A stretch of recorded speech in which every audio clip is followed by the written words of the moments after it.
Barakatah Yahweh, Barakatah Yahweh Shah, Barakatah Yahweh, Barakatah Yahweh Shah, Barakatah Yahweh, Barakatah Yahweh Shah, Kahalayim, La Yahweh, Bahashem, Yahweh Shah, Bahashem, Rakakwadash. Give a double honors to my apostles and elders of Great Millstone, and peace and blessings to you, hopeful elect. Let's be pushing the truth, okay? I'm the brother Zakaria, coming to you from the GMS Capelana Church. And as you can see, I'm back at it with another lesson. And in today's lesson, we're going to do a quick read, all right? We're just going to get into Job, the first chapter. And the reason because, too, man, is a beautiful chapter, all right? You know, and when you read things like this, you got to use your imagination, all right? And I actually enjoy, reading this chapter. This is about my, probably my fifth or sixth time, going over it, because, it's a story, it's storytelling, but also it's true, okay? But without further ado, I'm just gonna get right into it. This is Job, the first chapter, and verse 1. There was a man in the land of Uz, all right, whose name was Job, and that man was perfect and upright, and one that feared the Most High, and eschewed evil, okay? Now, if you get this word eschewed, let me see.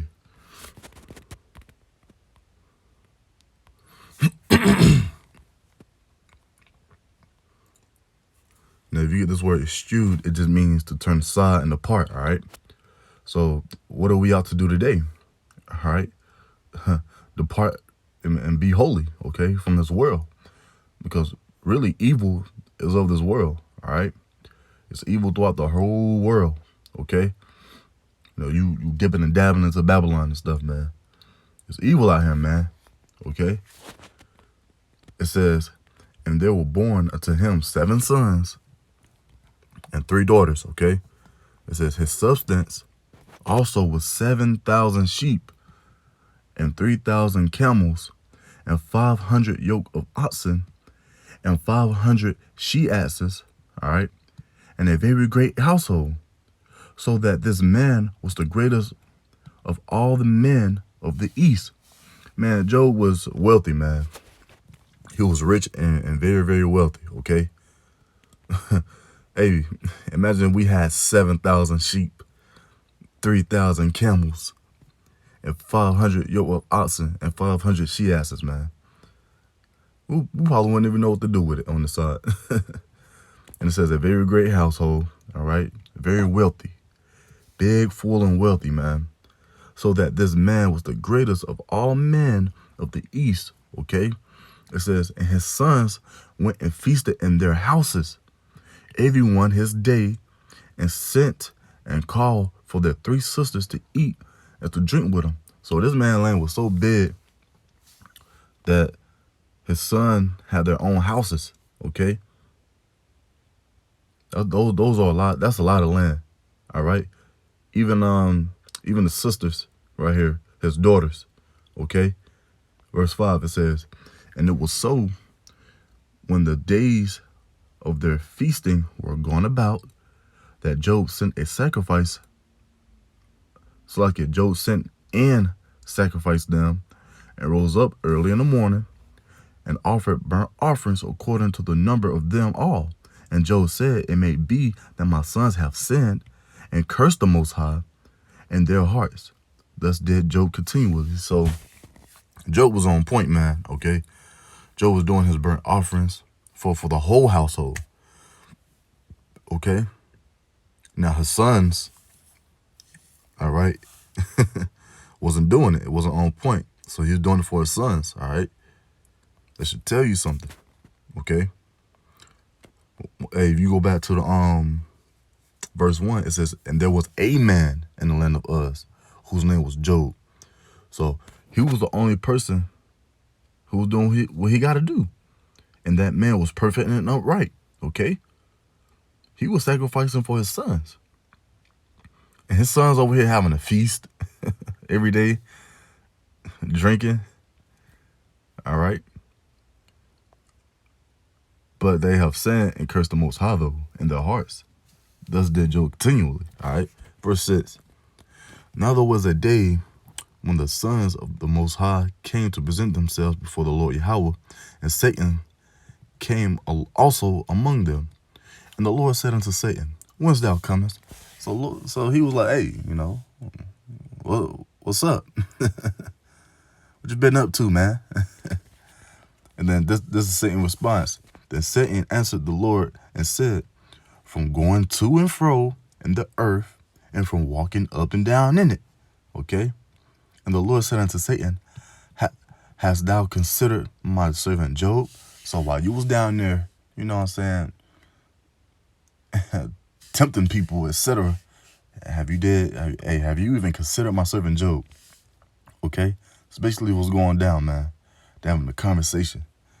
All right? That there is none like him in the earth, a perfect and an upright man, one that feared the Most High and eschewed evil. So he depart from evil. He's perfect and upright. He doing his own thing, minding his own business. All right, sending up the sacrifices. Have you even tempted him? Have you tried him? Then Satan answered the Lord and said, Doth Job fear the Most High for naught? Okay. Has not thou made an hedge about him, and about his house, and about all that he hath on every side?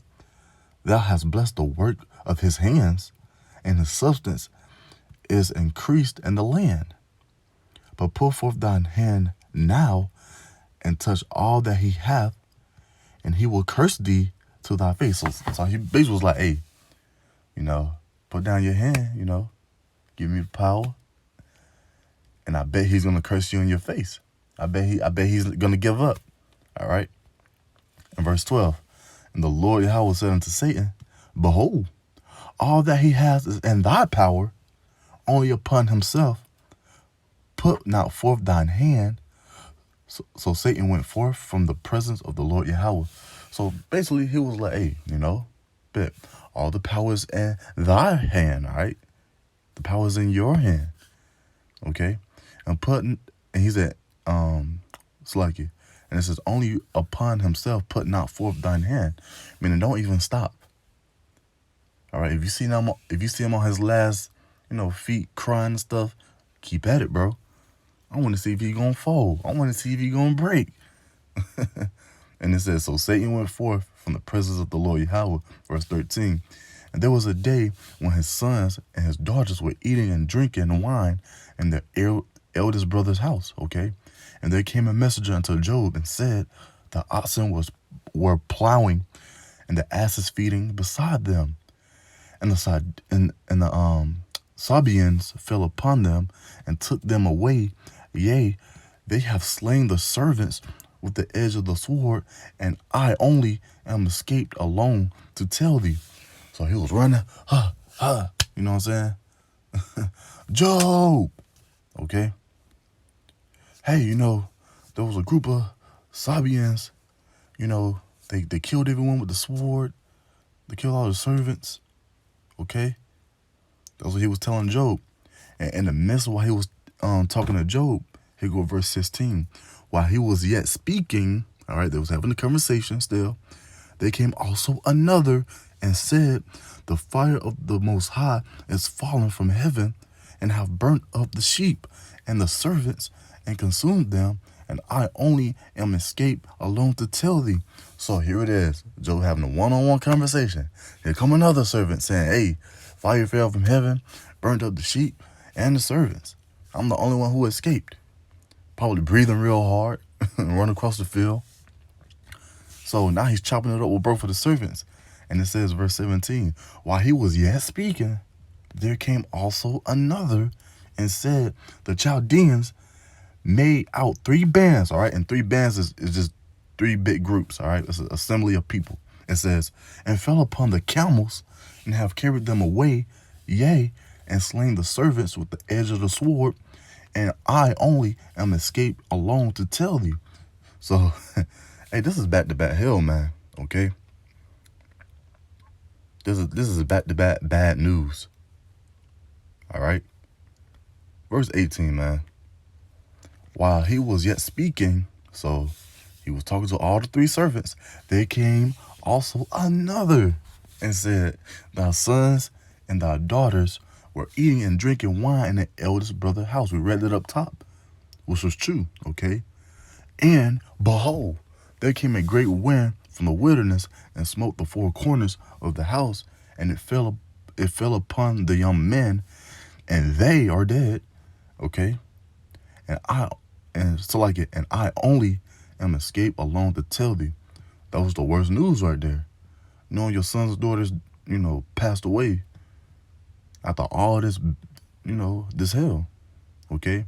And another reason too, what made me go into this chapter, man, is it's a faith booster, okay?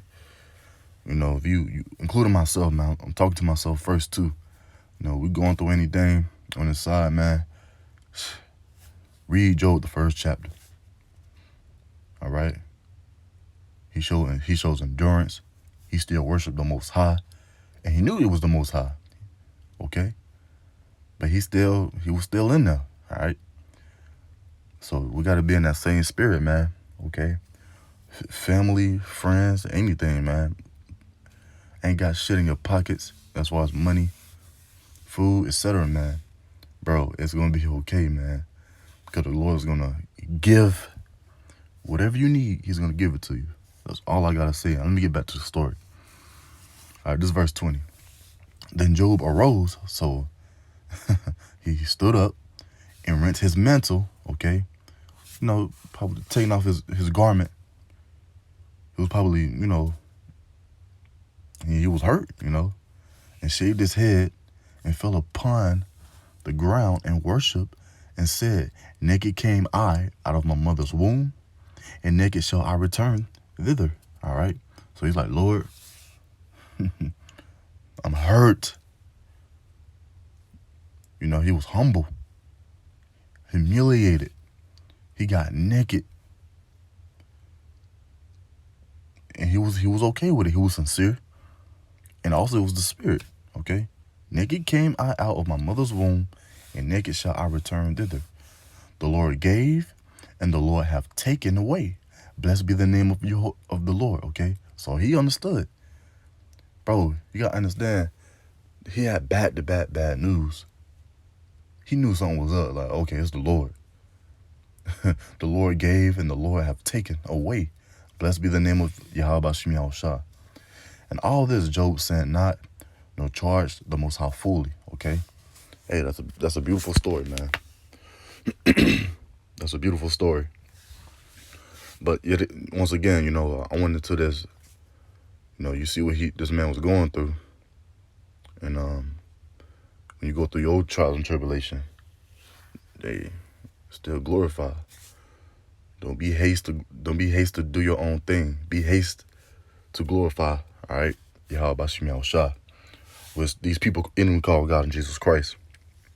And that's pretty much to it, man. Lord willing, this quick lesson was edifying. I'm just close out to give it all honor and glory unto Yahweh Ba'Shem Yahushua Ba'Shem Rakakwadash. Double honors to my apostles and elders of Great Millstone. Peace, love, and salutations to you. Hopefully, let them pushing the truth, okay? Shalom.